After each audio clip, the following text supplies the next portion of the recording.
Really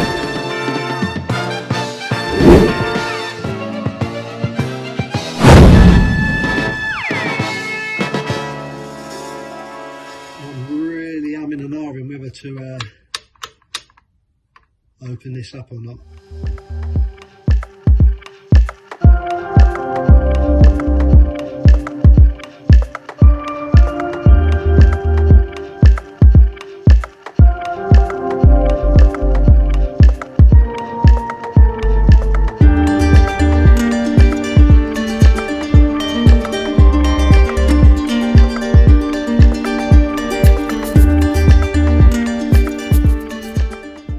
Just taken that central cam, if you like, taken that out. Now I can already spot a little broken spring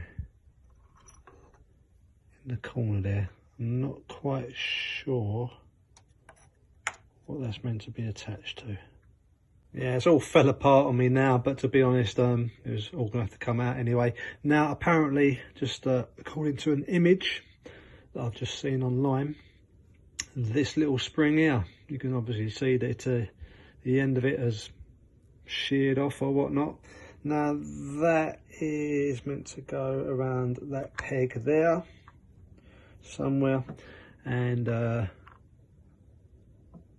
attached to this lever.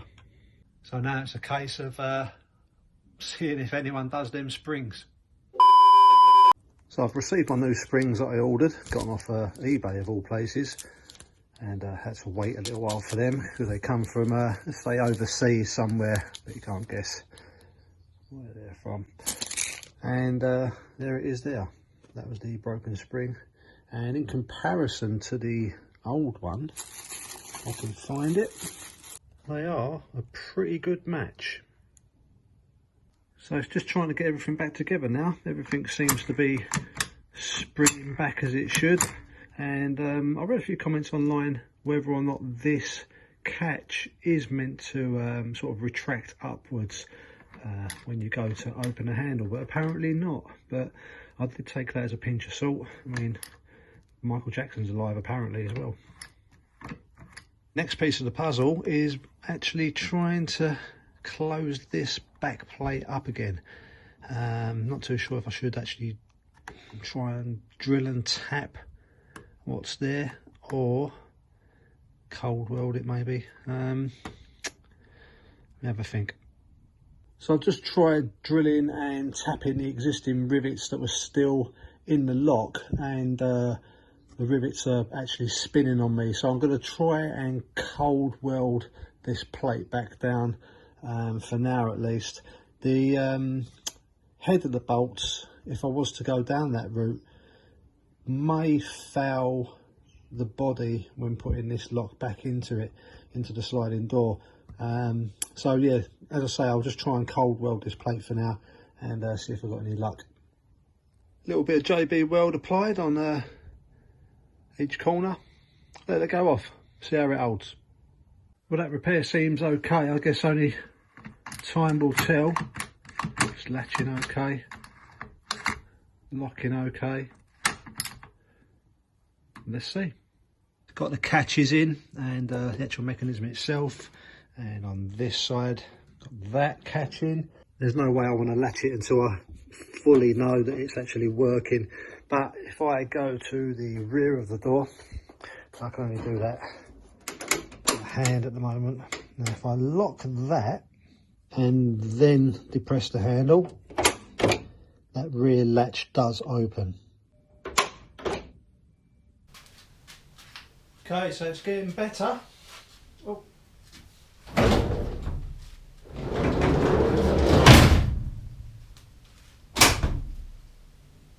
But we've got a little bit of a protrusion going on down this bottom corner. So ideally, that frame needs to come out at the top and go in at the bottom, but I'm not too sure how to adjust that quite yet.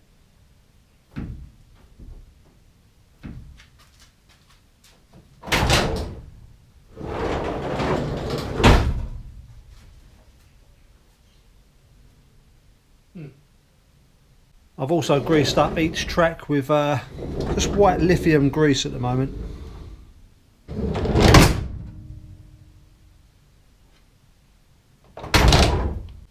Now that new little buffer stop rubber there, yeah, that took a while to get in.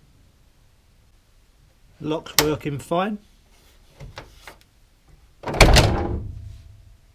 Like I say, I'm going to need some fine adjustments on this door, so if any gurus want to pipe up, comment below.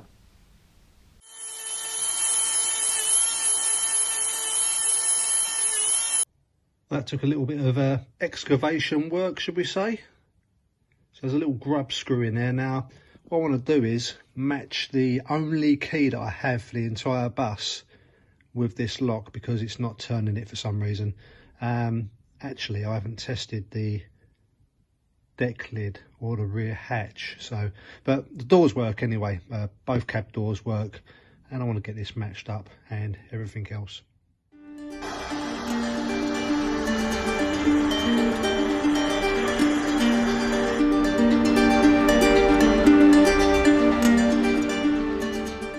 Yeah, I've tried, but just can't get that little grub screw out.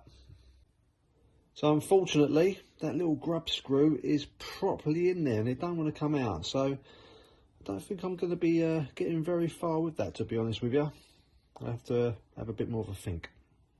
Yeah, I'm thinking that's beyond help. That might be a new item for me. Just wanted to check that the wiring was correct on the headlights, just because I've got a little issue I'm trying to investigate at the moment. And I ended up cutting the head off of the screw because it's basically fouled itself in there. So another replacement.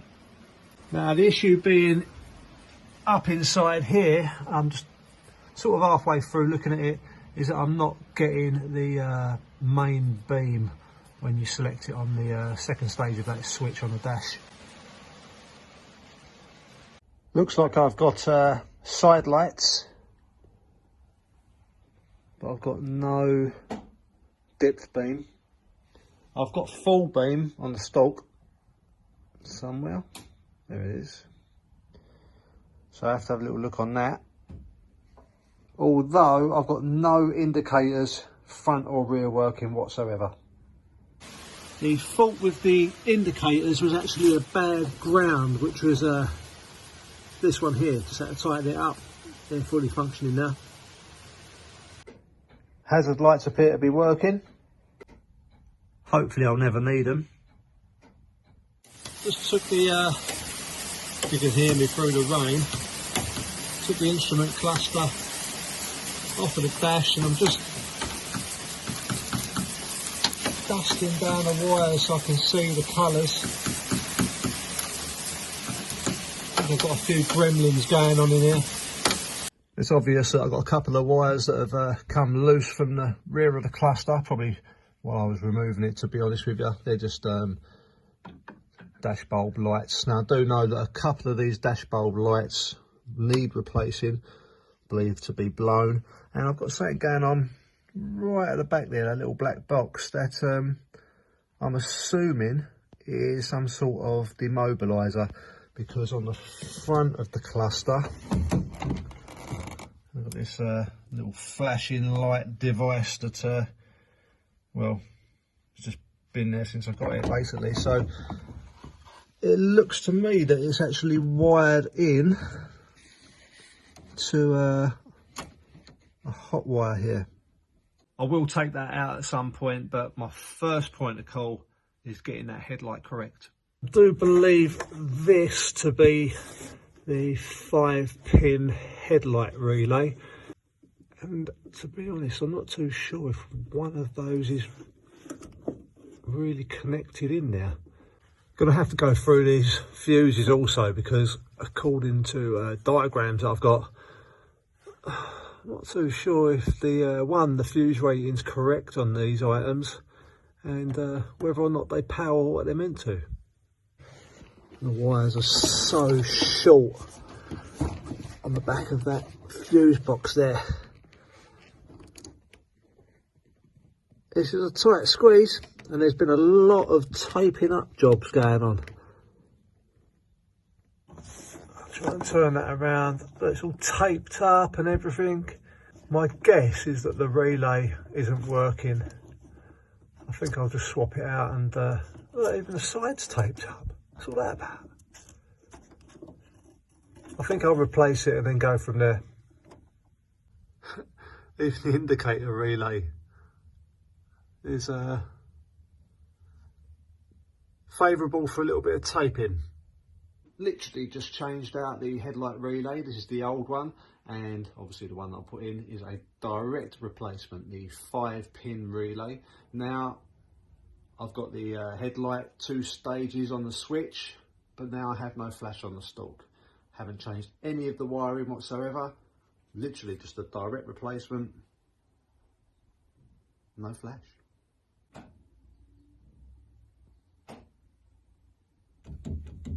Nothing. Well, I honestly don't know what I've just done, but I was moving connections about, making sure that they're all stable, and I've got flash, baby.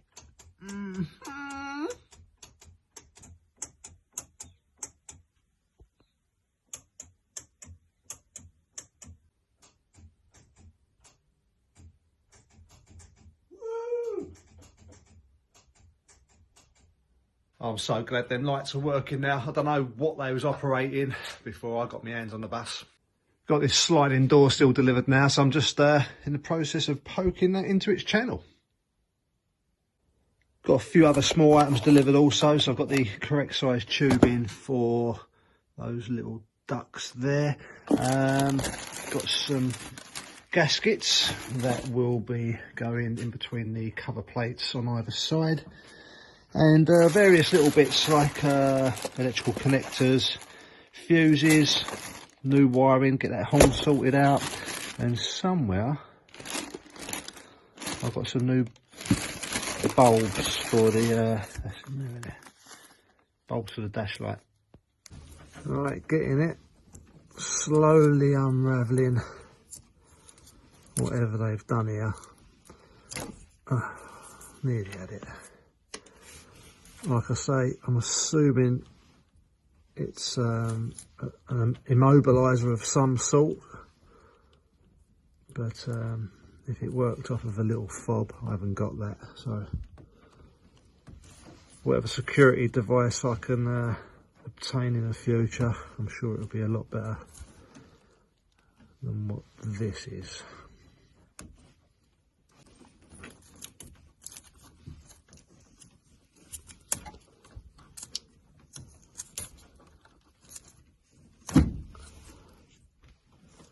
There we go. So they've yeah, just spliced and soldered into the ignition, I believe. Snip. That's good. Got another screw to draw and tap out. Just removing those grounds, I believe they are. And snip. Don't know, what do you reckon? That should be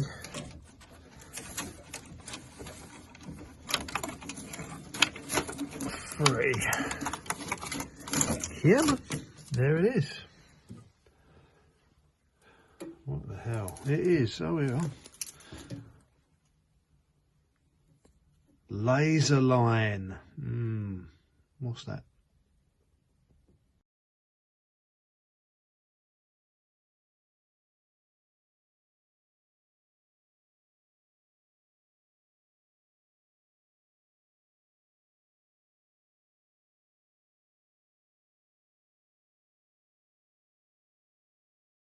In addition to that immobiliser, I was looking at getting the horn wiring correct. Now, I've got that red wire that runs up from underneath the bus. I'm going to get underneath there in a minute and just have a quick look. This is the red wire that goes down to the horn, which is taped up to a ground. What the hell? And then it appears to be spliced here, this one, into the hazard light wiring. I've got a connector here which looks like, can't be sure, looks like black wire. Now tracing that back, it goes to my brake light switch, and that, one of those wires looks to be snipped off. See it there? That's the snipped off wire. Now I've got a red that basically loops all the way round under the chassis here and then ends up on the back of the horn. I also have that thick red wire that ends up spliced into, as I mentioned, that hazard light switch. Oh, this is the funniest thing. I'm I'm just looking underneath for the horn wiring just to see how it goes, and I'll lean on the pedals. What the hell, man?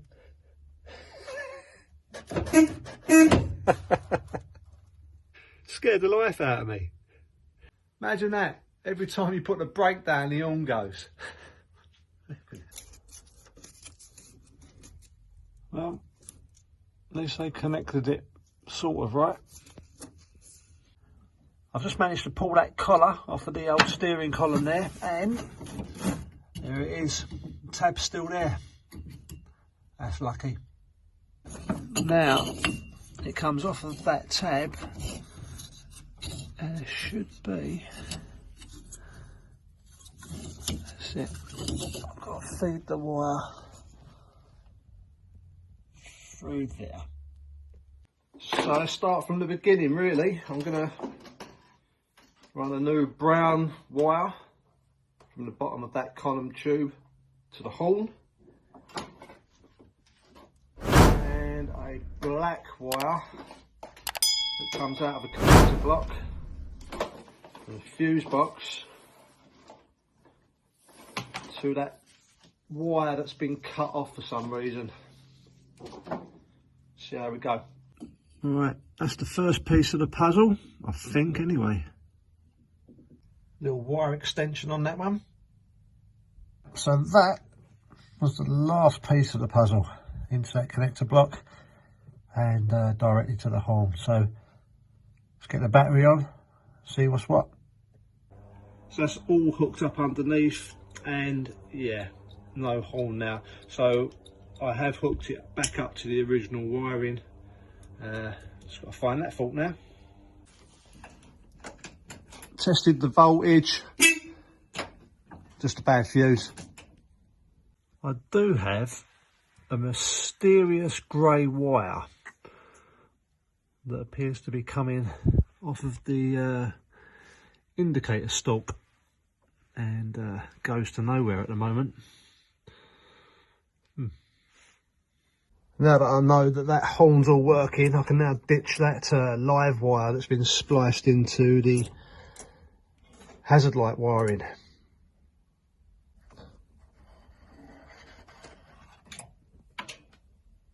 I've got a couple of these heater control arms missing also. Now I've just removed them from this side and put them in there just to get this side free. It was stuck fast, but if I remember rightly, I'm still yet to get underneath the bus and do some cable attachment to the rear.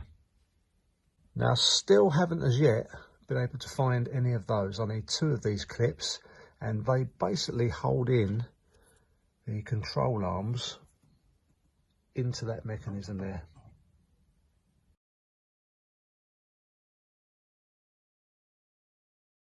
There we go, just made a brand new wire for the light cluster on the back of the dash, and it's just a red wire with grey primer. Shh. That's a couple of new bulbs put in, so I've now got headlights, and there is a full beam light up, little green light.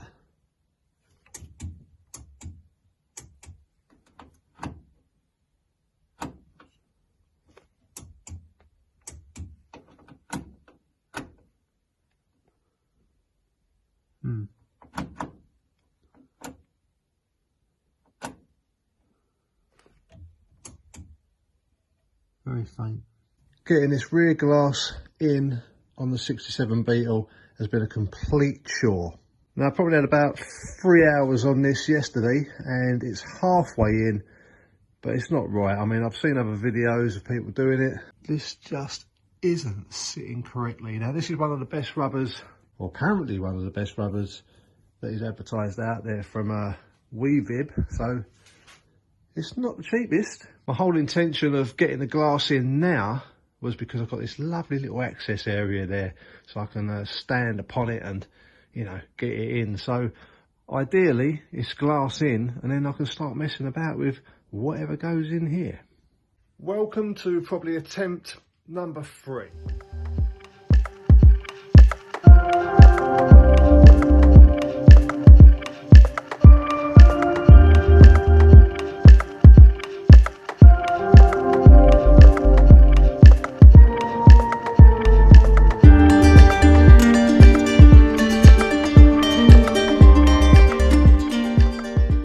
Taking it out yet again, it just wasn't having none of it around the top there.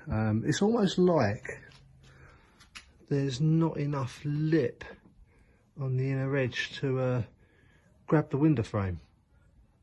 Just placed it in there and see how we go.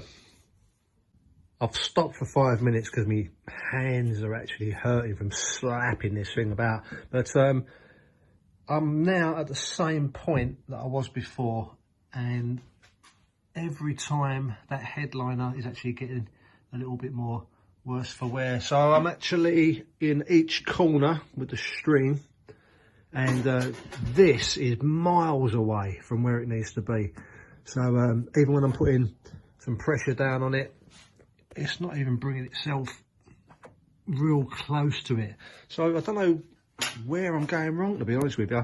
I have actually just checked to make sure that I bought the right year rubber, just for peace of mind, and yeah, that's the one.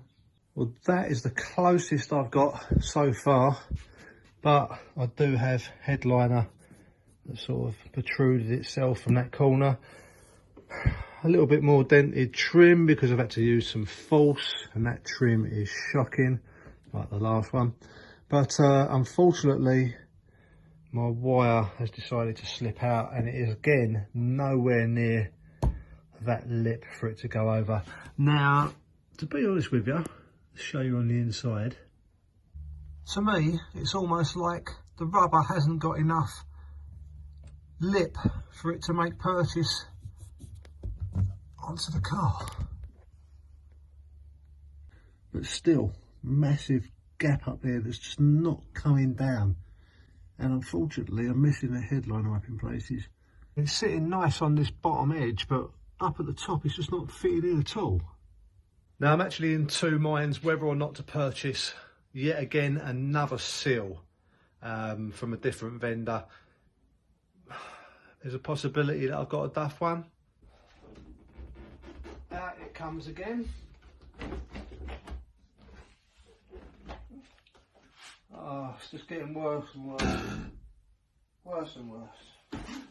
Ooh. Looking proper messy now. And what I have found also is that the silicone, if you do use silicone, seems to be reacting with the adhesive that I've stuck the headliner down with. So that's why it's coming apart a little bit. Oh, little sneak peek. Now, I've gone and bought a new seal for the rear window, and already I can see that that has got a lot more meat on it in comparison to that one, and it's softer. Now, this one was the cheaper option. Well, not the cheapest, but it was cheaper than this 50 odd quid one. This was 30 odd. Well, that's the new seal on the left, and that's definitely got a little bit more meat on it to get over that lip. I can't wait to try and get this new rear windowsill in, but I am going to wait. I've got some paracord on order. I think that's going to be a little bit more grippy instead of the strimmer wire that I'm using to try and get it in.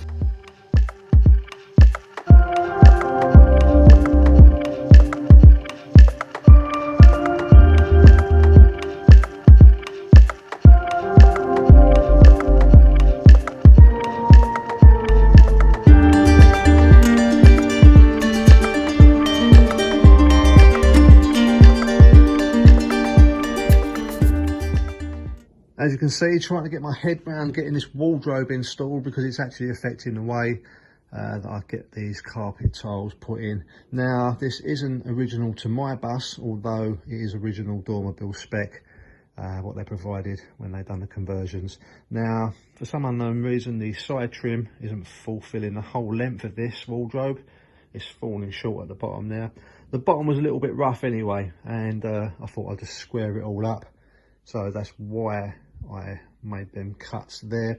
Now the wardrobe's standing too high, and obviously it's because I'm using this 5mm board to cover the actual floor there. So the holes weren't meeting up. I know I could have drilled some, but the actual contours of the back of the cupboard, I'll show you in a sec, they wasn't following these lumps and bumps on the back there. Basically sitting probably a good ½ inch up, just wasn't flowing correctly. Very strange, but yeah, I'm just going to take a little bit more off so it meets the bottom of the trim. Don't know why, just still too high. Just hope that because I'm taking this bit off the bottom, I don't have to readjust where them buddy chairs go. Well, I ain't going to want to wear shoes in there now.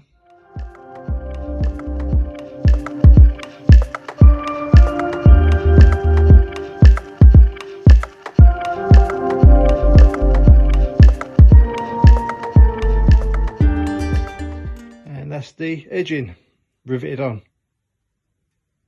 And the walk-through carpet edge. That's pretty much there, just no nails the lid back down on the top. Got some clamps on it, gonna let that go off. The heat shield's roughly where it's got to be. Just need to get a couple of fixings now on that side into the back seat area. Those little clips that I mentioned for these levers, I've just made one, works perfect. Already, attempt number a lot, 2 minutes into it. I'm pretty much done with that sill on that bottom section there. Crack on. That's with using the paracord. Straight in it went. That's the paracord that I've used. Much better than the old strimmer line. I'm on the final stretch. Nice and slow on this bit. Come on. I can't believe how easy this has been. Literally 5 minutes. 5 minutes. In comparison to hours on that other sill. Let's give that a little slap in.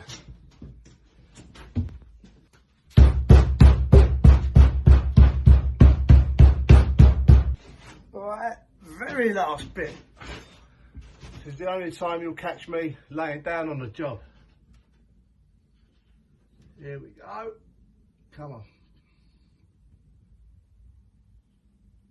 Punch myself in the face if this lets loose.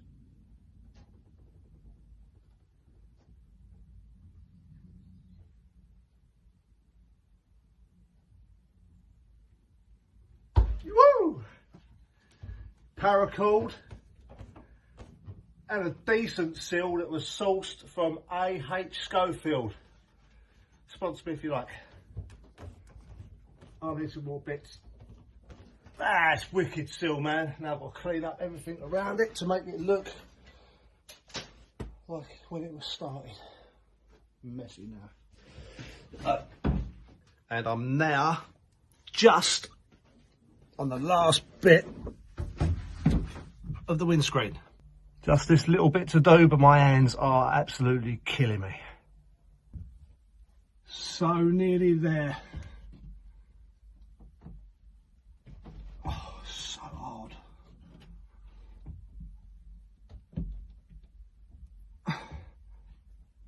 Come on. Let's get that little tap in. A little tap in.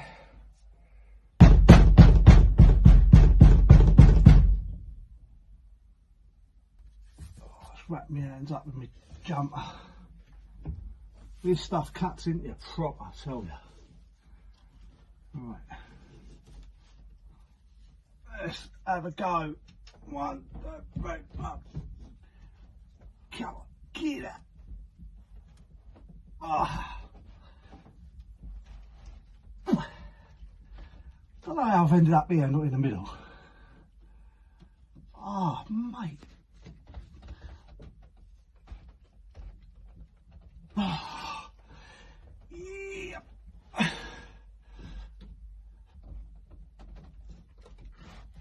Oh, mate. Let's have a rest. It's about 3 inches in that, look. Yeah! Oh, my arm. Sweet.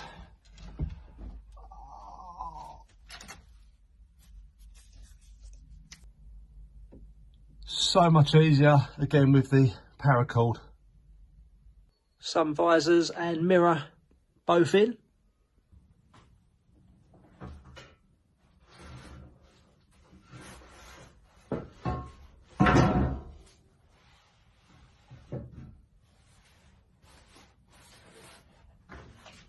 Not an important job, but I forgot I had this. This is a rear blind. Now that the window's done, I can put that in. Another box out of the way, eh? I have always wanted one of these. Hopefully it's all there, because I did buy it a long time ago. Oh blimey, what's that?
so make it worse than it was. So I've swapped the glass out of the sill from the other side, just so I can get this side done at least. I'm going a lot more easier now. It's right tough. Glass still everywhere in here. Oh, it's tough.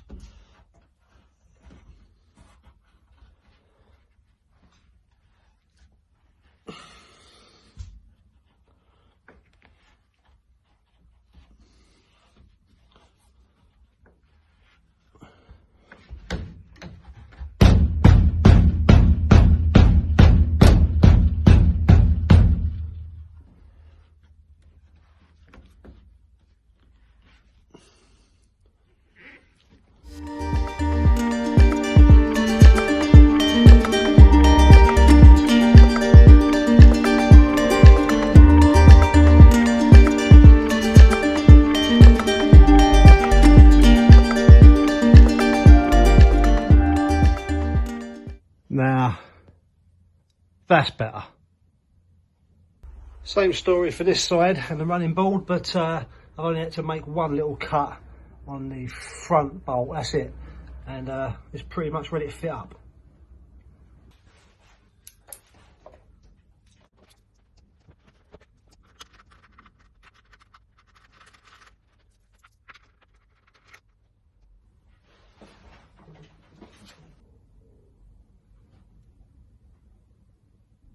Now I've got straight lights. Don't know if you remember from a previous video, but they were proper on the wonk. But just broke the welder out and welded those M4 nuts into the actual back of the housings. Nice.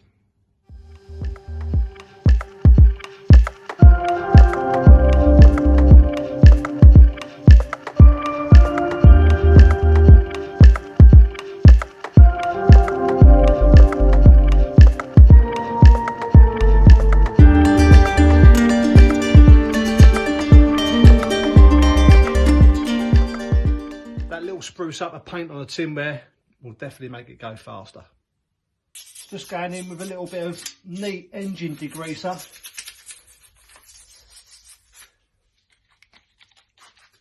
Get all this surface dust off, but hopefully I might be able to identify any problems, leaks, etc. later on down the line, once I get these years of crud off of it.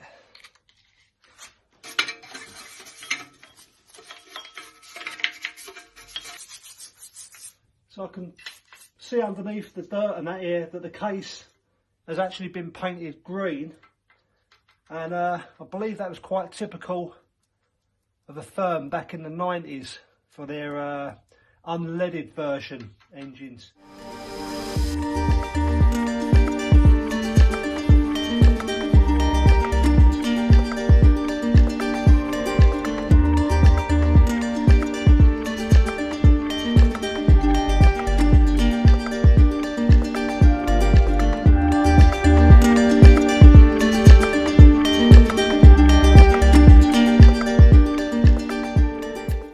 The old heat exchangers are proven to be in the way with a lowered car, even with the removable valance.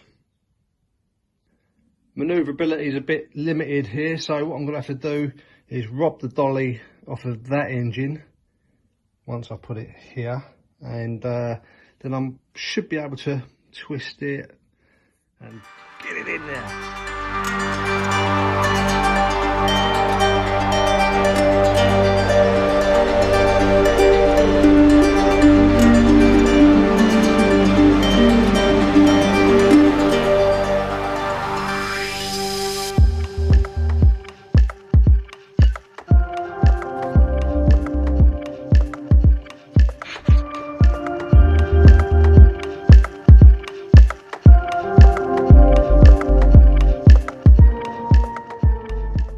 Decided to strip it down just a little bit further, just for a little bit of sprucing up. I want to get the tinware off from underneath the heads there, and generally just want to get some numbers off of it and see what it is.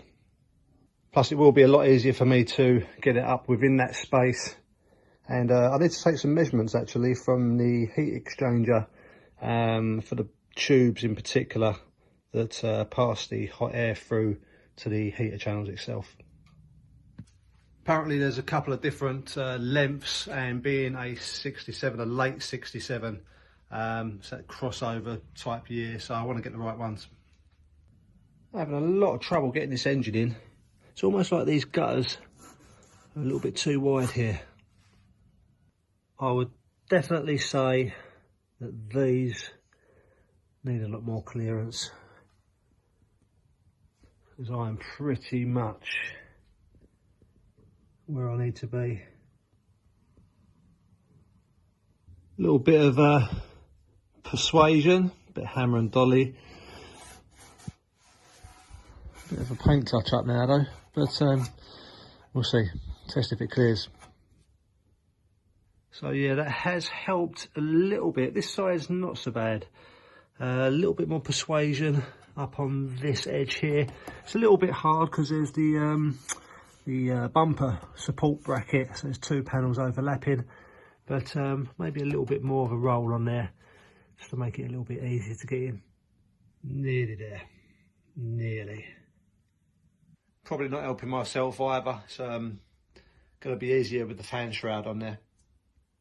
That's it, it's fully home now, and yeah, I definitely need to do something, because I will not be able to get the rocker cover off properly like that. Never even considered that that clearance would be an issue, to be honest, but I'm glad I found it.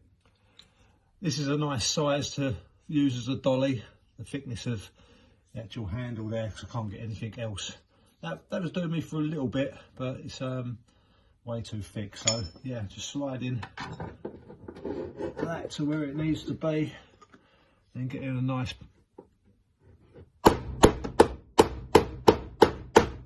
skinny channel as such.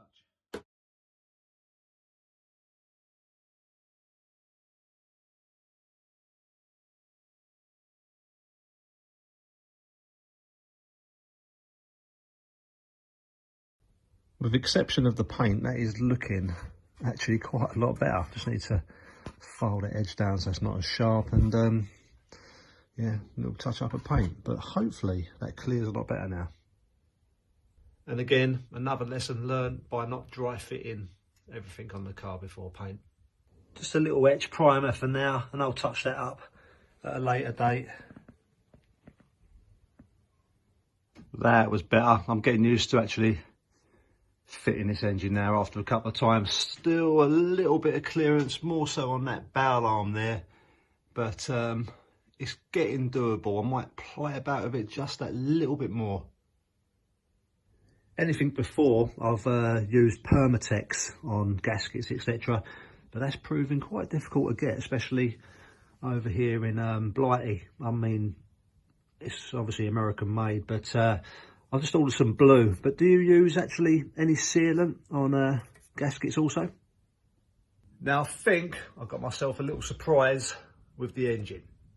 Now, I believe this engine to be a 1776, or at least that's what it was described as when I bought it.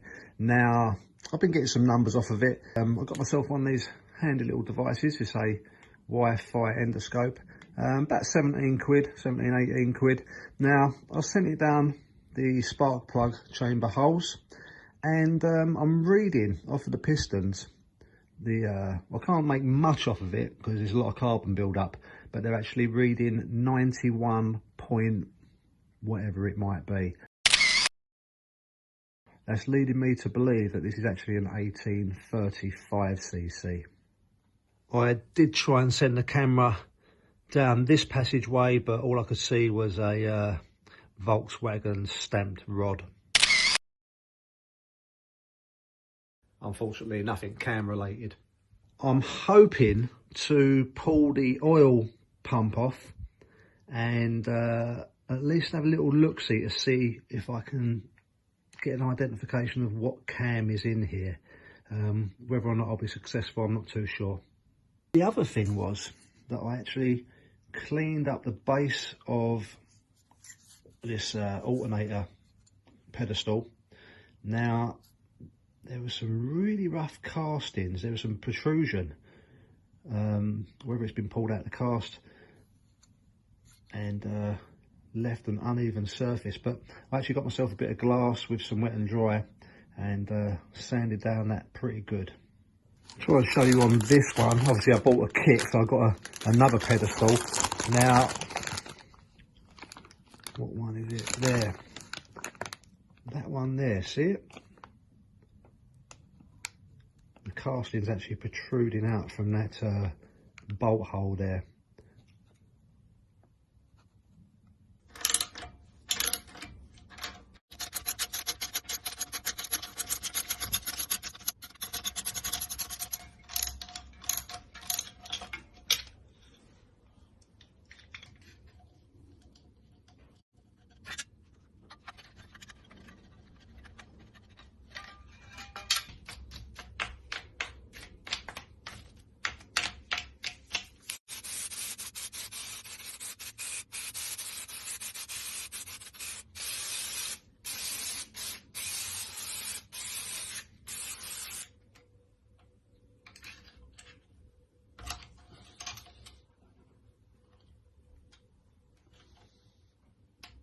Probably should have drained it before doing this. That's gonna drip for about 3 hours.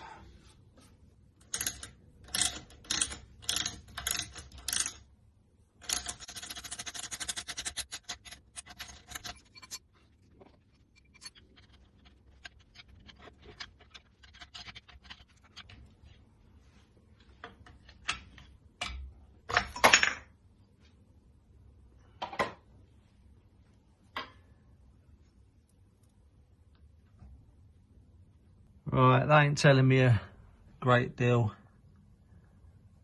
No, I am lying. There's numbers in there. Is that 4862? It actually reads 4062. So I've had a quick look online and I can only find one cam with those digits. Now, it's pretty impressive, or I'm quite impressed with it. I'll put the details up on the screen, but it states on there that it's a good little street cam. So yeah, I'm happy with that. Just cleaned up these surfaces of the old gasket and the pump's ready to go back in. What I'm hoping is that this is actually going to suffice until the engine eventually does have to come out at some point. And then I'll drill and tap it for full flow.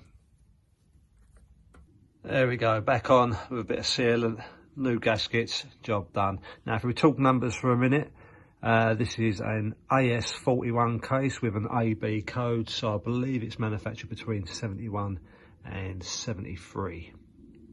Commence the arguments, what's better, AS21 or 41? Go. Got the new alternator and all its ancillaries, the fan, cover plates, etc. Now I robbed the fan off of an old one and that's torqued up. It was 46 foot-pounds, all sorted out now. Buyer beware though, when you get one of them alternator kits, the whole lot, you don't get any of the hardware. You don't get the nuts to attach the alternator to the fan tin, and you don't get the little Woodruff keys. Don't look too sad in there, and I've just put some new gaskets on the rocker covers, and I've also just drilled them so I can attach it to that breather there. Now this sliding door glass is giving me so much trouble trying to get it in there. Now I think I'm obviously going to be better locking this door and attempting to put the glass in then, because this thing's just moving about. Well, I'm just trying to smash it in with my hands all the time. Now the only problem being is that now I've put that seal in, the door's not shutting. Now I've read that quite a few people have problems with these seals, and it may take some modification, but I think I'm toying with the idea of actually removing it, shutting the door, putting the glass in, putting it back. Decided against it, give it another go, and there is definitely too much rubber on that new seal, but for now I'm happy. I've got it shut, I can attempt to get that window in. Now that's all I've got in me for today, so make it better than it was. I'll see you eventually on the next one.